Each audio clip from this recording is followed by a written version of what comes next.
Morning guys. Ayan, nag-siren na naman siya guys. Ayan, dito ako ngayon sa baba ng bahay namin sa Shipa Jasira. Ayan. Ayan yung mga building. Nag-siren na naman dito sa Kuwait.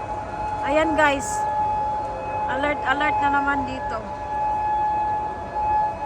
Naririnig nyo yan guys? Yung siren. Ang lakas. Dito nga ako ngayon sa baba ng bahay namin guys eh. Oh my God. Eid na Eid pa naman ngayon.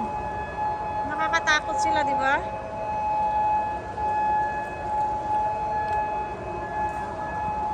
Oh my God.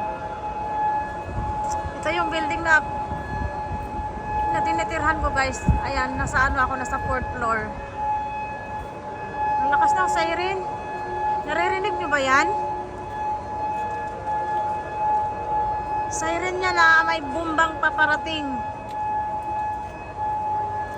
Ayan. Dito tayo ngayon sa Shipa Jasira Medical Center. Ito yung building na tinitirahan ko. Ito. Ayan. Nakakatakot na talaga guys dito sa Kuwait. Inshallah matatapos din ang gulong to. Inshallah. Sana naman matapos na yung gulo dito sa Kuwait, oh. Para hindi na kami matatakot. Unang araw ng Eid ngayon, guys. Unang araw ng Eid dito sa Kuwait. Tapos ganito. Ayan. Ganito ang sasalubong sa'yo. Yung siren. Siren na ibig sabihin, may paputok. May paputok ngayon.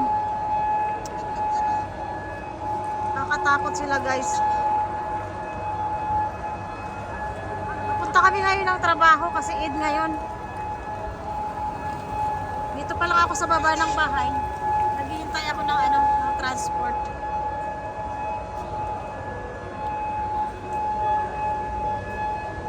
Ayan. Ang aga-aga naman.